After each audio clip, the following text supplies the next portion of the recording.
I'm Mila, a 36-year-old woman living what I thought was a fairly ordinary life. I married my college sweetheart, Jack, a man who was once my rock. We didn't have kids, just the two of us and our dreams, living in a house that was finally ours, mortgage-free. This house was a symbol of our years together, bought on a mortgage that we aggressively paid down, especially after I used the inheritance from my dad to make the final payments. Our life was simple but content, or so I believed. Jack, tall and usually unflappable with his finance job, was my partner in everything. We had our share of arguments, like any couple, but I always felt we were a team. His parents, George and Martha, had become like my own. George, a burly, kind-hearted man with a booming laugh, and Martha, a gentle soul who had taken me under her wing from day one. Our relationship was one of mutual respect and affection. Tonight was supposed to be a small celebration, just George and us, marking the end of our mortgage payments. The house was warmly lit, and I had spent the day cooking George's favorite dishes. I remember glancing at the clock, noting Jack's unusual lateness. George arrived first, cheerful as always, but with an undercurrent of concern for his son's tardiness. We chatted in the kitchen, George regaling me with stories of his youth, his laughter filling the room. But as the night grew older, my anxiety crept in. Finally, the doorbell rang, and I rushed to open it, expecting Jack, maybe with a story of traffic or a last-minute work emergency. What I saw instead felt like a scene from a movie. Jack stood there, not alone, but with a young, stylish woman clinging to his arm. She had an air of confidence, almost defiance, as she scanned our home, her eyes lingering on the pictures of our life together on the walls. "Jack, what's going on?" I managed to get out, my voice a mix of confusion and rising anger. Jack looked different. His usual calm demeanor was replaced with a cold, almost cruel smirk. "This is Lana," he said nonchalantly, his grip on her waist possessive. "She's going to be my wife." The words hit me like a freight train. Wife? Jack, are you joking? What about us? Our life together? George, who had come to see what the commotion was about, looked as shocked as I felt. "Jack, son, what are you saying? Mila is your wife." Lana finally spoke, her voice sharp and businesslike. "Looks like a nice place. We'll probably change a few things once it's ours." Jack's next words felt surreal. "Mila, I want a divorce. It's time you left." I was stunned, my mind racing. "Divorce? Jack, we built this life together, and you want to throw it away for her?" George's face was red with anger and disbelief. "Jack, think about what you're doing. This is madness." Jack shrugged, dismissive. "My mind's made up. Start packing, Mila. This house isn't yours anymore." I stood there, rooted to the spot, as George took my arm. "Mila, let's go. You don't need to take this." We left the house, my home, a place filled with memories now tainted by betrayal. I spent the night at George and Martha's, their kindness a small comfort in the storm of my suddenly shattered life. I woke up in George and Martha's guest room, feeling like I'd been hit by a truck. The events of last night replayed in my mind, each detail a fresh jab of pain. I could hear George and Martha in the kitchen, their voices a low murmur. Dragging myself out of bed, I stumbled into the kitchen, where George was making coffee and Martha was setting the table. They both looked up as I entered, their faces a mix of concern and anger. "Morning, Mila," George said gruffly, handing me a cup of coffee. "Slept any?" "Not really," I replied, my voice hoarse. "Feels like a nightmare." Martha came over and gave me a hug. "That boy has lost his mind, Mila. You don't deserve this." I sipped the coffee, feeling its warmth but not much else. "I don't know what to do, Martha. My whole life just turned upside down." George slammed his cup on the table, his usual jovial demeanor gone. "We'll not let him get away with this, Mila. He can't just throw you out like yesterday's garbage." Martha nodded, her eyes fierce. You've put too much into that house, into that marriage. It's not right. I felt a surge of anger, thinking about Jack and Lana in my house. I paid for most of that house.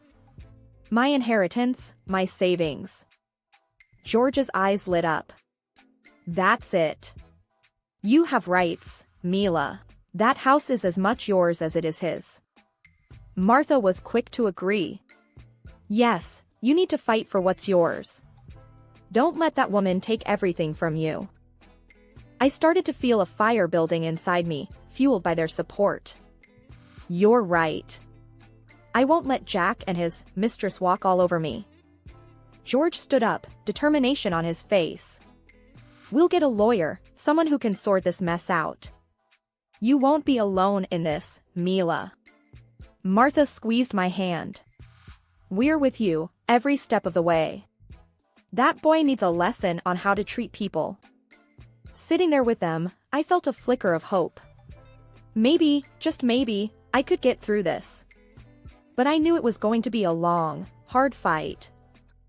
The morning at George and Martha's had stirred something in me, a sense of resolve I hadn't felt in a long time. I spent the day buried in financial records, piecing together every contribution I'd made towards our home. The dining table was littered with bank statements, mortgage documents, and old receipts, tangible proof of my investment in what was supposed to be our shared dream. George, sitting across from me, was meticulously going through each document. Look at this, Mila. You've paid more than half of the mortgage, and that's not even counting your inheritance. You have a strong claim to the house. I nodded, my fingers tracing the figures that represented years of my life. I'm going to call Jack. He needs to understand he can't just erase me from his life and take everything we built together. Martha, who had been brewing some coffee, set a cup in front of me. Be clear and stand your ground, Mila. He's used to walking all over you, but not this time. I dialed Jack's number. It rang twice before he picked up. Mila? What do you want? His voice was dismissive, cold. I took a deep breath, steadying my nerves. Jack, I've been looking over our finances. It turns out I've put more money into the house. My inheritance, my savings, it adds up to me owning 2/3 of the house. There was a brief silence on the line. You're joking, right? No, Jack. I'm dead serious. I've calculated it all. If you want to keep the house, you need to buy out my share. That's $266,000. I could almost hear his sneer through the phone. You think you can just demand money out of the blue? This isn't a demand, Jack. It's what I'm owed. It's fair. You can either pay me, or we sell the house and split the money. Your choice. Jack's voice was laced with annoyance. Fine, you'll get your money. But after this, we're done. I hung up, my heart racing. He agreed to pay, I said, half in shock. George was beaming with pride. You did good, Mila. Standing up to him like that. Martha came over and hugged me. I'm proud of you, Mila. You're taking control of your life again.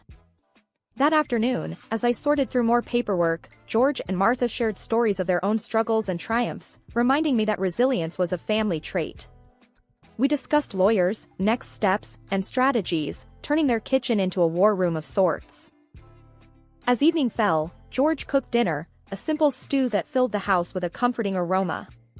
We ate together, talking about everything but the situation at hand, giving me a much-needed break from the stress. The battle was far from over, but for the first time since this whole nightmare began, I felt like I wasn't facing it alone. With George and Martha's support, I had a fighting chance. And as I drifted off to sleep, I clung to that thought like a lifeline. The morning of the divorce proceedings, I walked into the lawyer's office with a steely resolve. The office was cold and sterile, the kind of place where futures were dismantled and rearranged. Jack entered, his face in a motionless mask. He wasn't alone. Lana, his mistress, was glued to his side. Her confidence seemed forced, a thin veneer over her uncertainty. I could feel their surprise as they saw me sitting there, calm and composed. Before Jack could even find his words, I cut to the chase. I'm pregnant, Jack. Jack's eyes widened, his composure slipping. What? Pregnant? Lana's face twisted from confidence to confusion and then to rage. You said you hadn't touched her in months. You lying jerk. I ignored her outburst and continued, I'm asking for alimony, Jack. $800 a month, for the next 21 years. For our child. The lawyer, Mr. Harris, a middle-aged man with a stern face, nodded in approval. Given the circumstances, Mrs. Smith's request is perfectly reasonable. Jack looked like he had been punched. This is insane. You can't just spring this on me and expect me to pay up. I met his gaze squarely. I can and I am. You made your bed, now lie in it. You owe this to our child, if not to me. Lana was fuming, her voice shrill with anger. Jack, you can't do this. She's clearly trying to trap you. Jack, flustered and overwhelmed, ran a hand through his hair. I need time to think. Mr. Harris interjected, Mr. Smith, the law is clear. You have a financial responsibility to your child. Jack slumped into the chair, defeated. Fine, he muttered. I'll pay the alimony. As they left, Lana was hissing into Jack's ear, her facade of poise completely shattered. I remained seated, feeling a mixture of triumph and sadness. This wasn't just about the money, it was about standing up for myself and my future child. In the following weeks, I worked with Mr. Harris to iron out the details. He was impressed with my resolve, often remarking on my newfound toughness. You're not the same woman who walked into my office a month ago, he said during one of our meetings. I smiled, feeling a sense of empowerment. I guess I'm not. I have someone else to think about now. As I left his office after signing the final papers, I felt a sense of closure. The battle was tough, but I had come out stronger. I was ready to face whatever came next, not just for me, but for my child as well. The future was uncertain, but for the first time in a long time, I felt like I had a say in it. After the tumultuous divorce proceedings, I found an unexpected source of strength in Jack's parents, George and Martha. We sat in their cozy living room, a stark contrast to the cold lawyer's office, plotting our next move. George, always a man of action, was pacing the room. We need to show that scoundrel he can't just trample over our family, he said, his voice tinged with anger. Martha, ever the strategist, added, we've got to be smart about this. We can't just barge in there and make a scene. I nodded, feeling a mix of gratitude and determination. I agree. But what can we do? He's made his bed with Lana. George stopped pacing and turned to me. What if we visit them? Regularly. Make our presence felt. Remind Jack of the family he's turning his back on. Martha's eyes lit up. Yes, and it'll drive that little homewrecker up the wall. She won't like us being around, reminding her of what she's done. I couldn't help but smile at their cunning plan. You think it'll work? Make her uncomfortable? George grinned. Oh, I'm sure it will. We'll be the most annoying, ever-present in-laws. She won't know what hit her. Martha clapped her hands together. We'll start tomorrow. A nice, long, unannounced visit. The next day, we executed our plan. George rang the doorbell of what used to be my home, a big smile plastered on his face as Jack opened the door. Son. We thought we'd drop by. Spend some quality time together, George boomed, stepping inside without waiting for an invitation. Lana appeared behind Jack, her smile forced. Oh, what a surprise. And what is she doing here? Martha breezed past her, adding, she's with us. We just couldn't stay away. It's been too long. We spent hours there, talking loudly, laughing, and reminiscing about old times, pointedly ignoring Lana's growing discomfort. Every time she tried to interject or change the subject, George or Martha skillfully steered the conversation back. As we left, Lana's frustration was evident. She was fuming, barely managing a fake smile. In the car, Martha chuckled. "Did you see her face? She was about to explode." George was laughing too. "We're just getting started. That girl has no idea what she's in for." I sat in the back seat, a sense of satisfaction washing over me. It was a small, petty victory, but after everything that had happened, it felt good to take some control back, to push back against the injustice of it all. With George and Martha by my side, I felt stronger, ready to face whatever came next. A few weeks after our in-law intervention strategy began, I received unexpected news from Martha during one of our coffee chats. "Mila, you won't believe it. Jack's put the house up for sale," she said, her voice a mix of shock and satisfaction. I almost choked on my coffee. "What? Why would he do that?" Martha shrugged. "Seems like Lana can't stand us being around. She's pushing him to move." I pondered the situation, an idea slowly forming in my mind. "Martha, what if I bought the house back?" George, who had been quietly reading the newspaper, looked up. "Buy it back? You think that's a good idea?" I nodded. "Yes, but at a lower price. Jack's desperate, and I have the money from the settlement. It's perfect." Martha smiled slyly. "That would be quite the turn of events. Imagine Lana's face if she knew." I contacted a realtor friend, explaining the situation and my plan. She agreed to help, ensuring my identity remained hidden during the negotiations. A week later, I sat with my realtor friend, discussing our strategy. Jack's asking for a high price, but we know he's desperate. "Let's lowball him." My realtor nodded. "I'll start the negotiations. He won't know it's you until the deal is sealed." The negotiations went back and forth for days. Finally, Jack caved, accepting a much lower offer than his initial asking price. My realtor friend called me with the news. "We got it, Mila." "He accepted the offer," she said, barely containing her excitement. I couldn't help but laugh. "I can't believe it. I'm buying my house back." The day we closed the deal, I met my realtor at the office. "You're now the proud owner of your old house," she said, handing me the keys. The day I reclaimed my house was a day of triumph. I stood outside the familiar front door, the weight of the keys in my hands symbolizing so much more than mere ownership. My heart pounded with a mix of excitement and apprehension as I prepared to face Jack and Lana one last time in what was once our shared home. Unlocking the door, I stepped inside. The sight of Jack and Lana, surrounded by boxes in the midst of packing, brought a sense of surreal finality. They both looked up, shock and disbelief etched on their faces. "What the hell, Mila? How did you get in here?" Jack's voice was a mixture of anger and confusion. I couldn't help but smirk. "Oh, didn't you hear? I'm the new owner." "Surprise!" Lana's face turned a shade of red, her eyes wide in shock. "You? This has to be some kind of sick joke."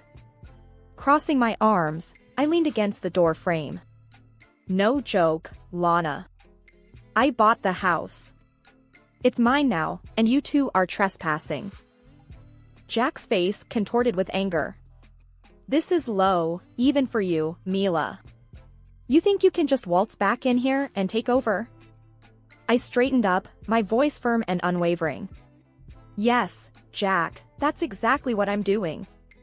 You wanted me out, and now I'm back. My house, my rules. Time for you to leave." Lana, fuming, spat out, "You can't do this. We have rights." I walked into the living room, standing my ground. "The only right you have right now is to walk out of my house. I suggest you do it quickly." Jack, realizing the futility of arguing, began to gather his belongings.